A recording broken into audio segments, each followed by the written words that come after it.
Hello, my friends. Welcome back to my channel. I kind of hate when people do that. Welcome back to my channel. Welcome back to my channel. Welcome to the channel.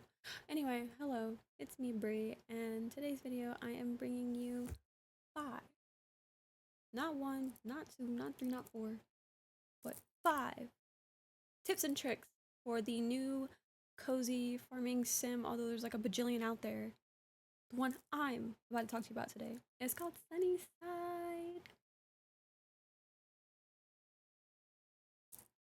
Do the sunny siding things. But a new game has taken my interest and my attention. It is called Sunnyside. It was presented in the Summer Games Fest and the Women-led Games Fest. So, I had to hop on it. I support my women and my girls. You know what I'm saying? So I hopped on it and I'm absolutely obsessed with it. I think I've clocked like 60 something hours so far on it. Like I've been playing until like 4 in the morning. And I'm just always playing when I'm off of work and stuff like that. And I've really enjoyed it. It's very nice. I can't call it realistic, but the economy system's supposed to be more realistic. Speaking, you get a phone, you get a scooter, a truck, a moped, like you get it all. You get the works. So we're gonna get into some tips. And before we do, don't forget to like, subscribe, and comment on the video if you did enjoy these tips, or if you're thinking about getting the game, or if you're just browsing and you watch the video. Up to you. Let's get into it. Okay, so starting out with tip number one, a lot of the things you need to build, like for the crafting, requires a hefty amount of resources. And me personally, I didn't really want to chop all the trees down on my farm. I was like, oh, it's not gonna look cute if I don't got like some greenery here and there. Guess what, besties? I found I found this out, and you probably found it out too by now.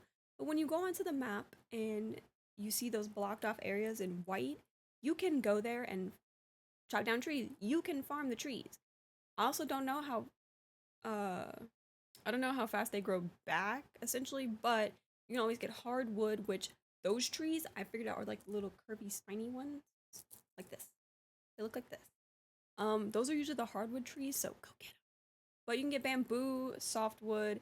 You can break rocks there. There's also foraging. Certain areas though do have certain things, like one side has wasabi and adeki beans and chestnuts and all that stuff, and the other sides have like other mushrooms, this and that, blase, blase, blase, right? The points on the map that you'll see them are here, you know what I'm saying? Like boom, boom, boom. You can go these places and you can get all the resources you need, and it's been a lifesaver because I was speed building my house. Speed building. And it's still not done because I cannot build a bed because I don't have wool. Which brings me to my next point. Get into it. So, I know if you're wondering, like, oh my god, how do I do this? How do I do that? How do I get this? How do I get that? Let me stop you right there. Let me stop you right there. If you ain't seen that big tree that's by the shrine, I suggest you get into it.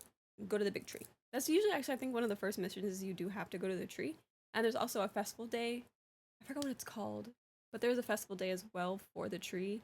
So, send your prayers and all that stuff, but that's not all the tree is for. The tree is the skill tree, helps you upgrade all of the things you need when it comes to like crafting and building, cooking, wildlife, ranching, farming, exploration, battle. I think food crafting is separate from cooking. Yeah, food crafting and resource gathering. But in order for these things to be unlockable, you have to go take things to the tree. So you're just giving it a little blessing, little offer. You're like, I offer you this. And the tree is like, right, there's that. But yeah, so currently, I'm still learning how the tree works. I usually like write stuff down when I'm like, oh, what do I need for the tree so I don't forget? You can put in your little notes app or whatever. Or if you're like me and old fashioned, you can get pen and paper, because that's what I do. But you have to go give your skill tree offerings to get the things you want. So like when it comes to building beds, when you need wool, you gotta go to the skill tree to unlock the sheep. I think I just got it actually. Crossing fingers and toes that I did get it, because yeah, I'll let you guys know maybe later. But the skill tree has all the things you need to upgrade other things, like getting bigger houses, getting more things to build and craft, being able to yield more crops, all that blase blase. You know what I'm saying? Shall we go to the next tip? I think we should. tip number, I think we're on 3 now. Yeah, we're on 3. I didn't say like tip number 1. We're on tip number 3 now. Catch up. Where you been at? Tip number 3 is the pets, like the dogs and cats, preferably on the dog part here. I don't know if you've seen the foxes and the raccoons that are trying to eat your crops and I think maybe tickle your animals. I don't really know. They're always by my bees and like my chicken. They need to stay away. I got too many to be dealing with that. You can go into the other town that's a part of the game called Higashi and go adopt a dog or a cat or both if you're feeling both. The dogs are supposed to help ward away the foxes and the raccoons from your farm so they don't eat your crops nor tickle your animals. For the materials, as in the dog bowl, the cat bowl, bed, food, leash, toys, XYZ, you can all get them at Gabriel's shop that's across the way from you. I forgot what his ranch is called. I don't know. I like to look at Gabriel though. Especially in his little fall outfit. It's a fall outfit. With the little suspenders he got. One hanging off the shoulder. Hey Gabriel. How you doing? You ranching? That's nice. You wanna ranch with me? Maybe later? Okay. Oh, yeah. Anyway, go get you a dog so you can get those foxes and raccoons away from your plants. Get up away. And let's go to tip number 4. And here's tip number 4.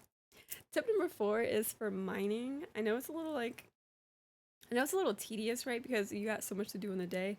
I suggest you go mine on like Sundays or Saturdays.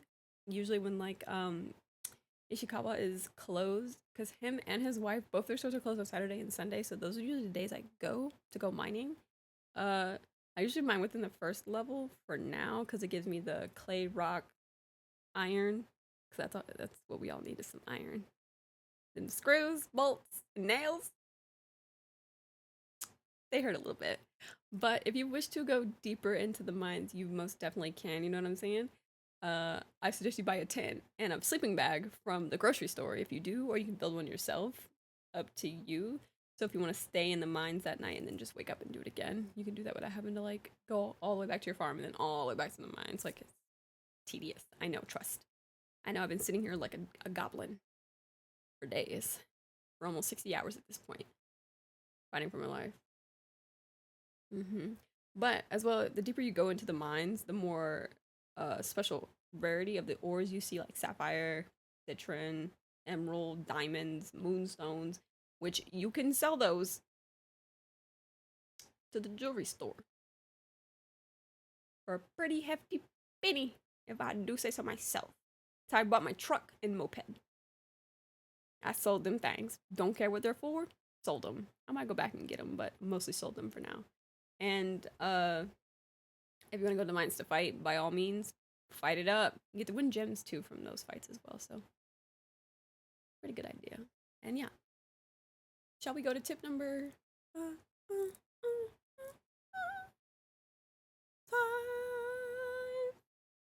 The last tip I have for you, I can't really call it a tip, just to let you know and a reminder that there are other areas for you to build more farms on the map. I believe there's 3. Yeah, we're gonna count 1, 2, 3. Yeah, I think I'm gonna move my farm, like my main housing, to the one that's like all the way in the corner of the map because I kind of like how the hills are. Like I can like look over and just look at the beach and think about how Gabriel didn't want to go ranching with me.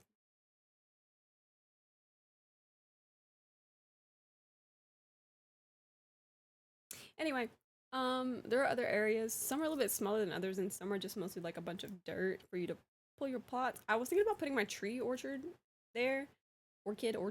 Still struggling with that, but I'm just building one on the current farm I have now because I just didn't want to have to keep moving stuff and like driving to one farm to the next to just make sure I can do my tasks. It's too much work.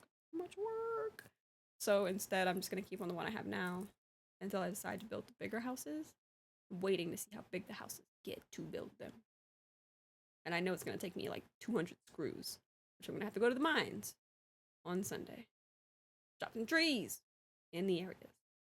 But yeah, those are the 5 tips or tricks, whatever you want to call them, tips and tricks that I have for you.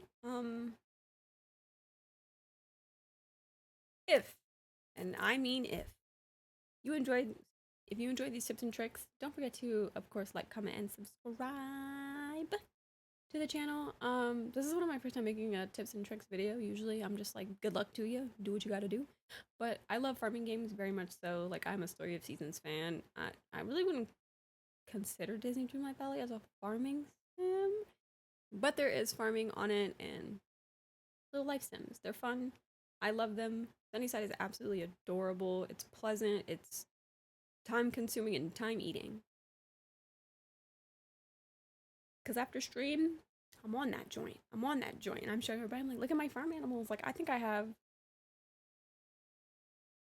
5, 8, 11 farm animals. I have 11 farm animals. Here's my big plot of gardening. Here's my tree orchard, and here's my house. Love farming sims. Thank you for watching. I hope you enjoy it, and if you decide to play Sunnyside, I hope you enjoy playing Sunnyside as much as I do. Rainy games. Thank you. Thank you. Thank you for a wonderful game that has consumed my life. That's what I've been looking for a while now, and I'm so glad I got to see it within the Summer Games Fest and immediately wishlist it and be like, I'm buying it when it comes out. And what did I do? I bought it at work, on my phone, on the Steam app. Anyway, I'm out of here. Until the next time, see ya!